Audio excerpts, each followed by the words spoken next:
You can make $200,000 a year, live in a beautiful house, drive a luxury car, and still feel anxious every single month when the bills are due. That quiet stress you feel, even when everything looks successful on the outside, in America, that's not rare, that's normal, because high income does not mean high net worth. And if you misunderstand this one idea, you can spend your entire life earning more money and still never build real wealth. So stay with me, because this is the difference between working forever and finally owning your time. Most Americans grow up hearing the same message: get a good job, work hard, make more money, and everything else will fall into place. But real life doesn't work that way. Income is just money that passes through your hands. Net worth is what stays behind after life takes its share. And here's the uncomfortable truth no one likes to talk about.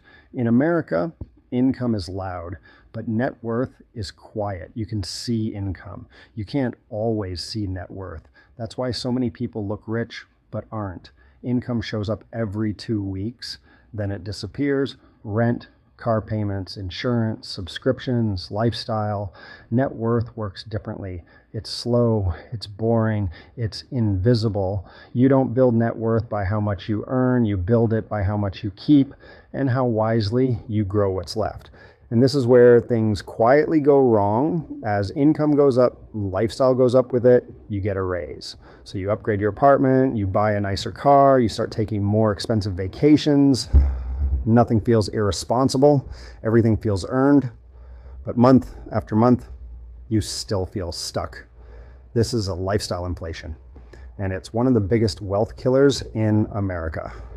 No alarms, no warnings, just slow financial suffocation. Now let's talk about debt. America has made debt feel normal, even smart, even successful. Car loans are expected. Student loans feel unavoidable. Mortgages are celebrated. Credit cards are used casually.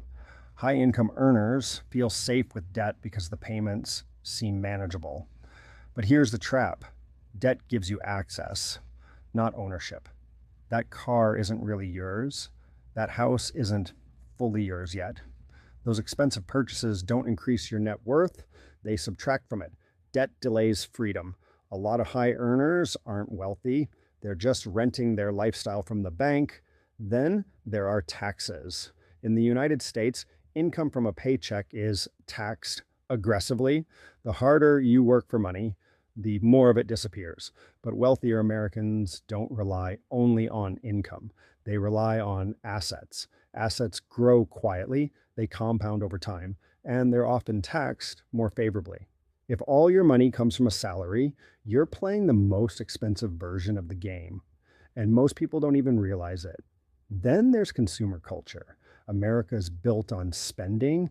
Every ad tells you to upgrade. Every platform tells you that you deserve more. Every success story is tied to visible rewards, and high earners are the main target, not because they're wealthy, but because they have money before they built discipline.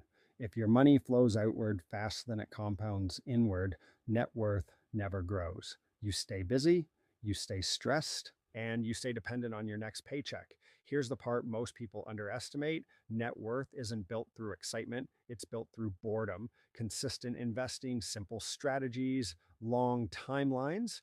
Most people don't think about net worth until later in life, after spending habits are already locked in. By then, income feels like the solution. But income isn't the real multiplier. Time is. That's why someone earning less can quietly surpass a high earner over 20 or 30 years, not because they're smarter, but because they focus on ownership, not appearance. In America, it's easy to look rich: big house, nice car, designer clothes. But behind the scenes, many people have little savings, high anxiety, and no margin for mistakes. Real net worth doesn't show off, it doesn't need validation. It creates options: options to walk away, options to slow down, options to say no. That's real power. Income pays the bills. Net worth buys freedom. High income can help, but only when it's controlled. When income is turned into assets, when spending is intentional, when debt is used carefully, when time is respected. Otherwise, high income becomes just another trap. So instead of asking, how much do I make? Ask better questions. How much do I own? How long could I live without income? Is my money working for me or am I working for it? Because income can disappear overnight. Net worth creates stability.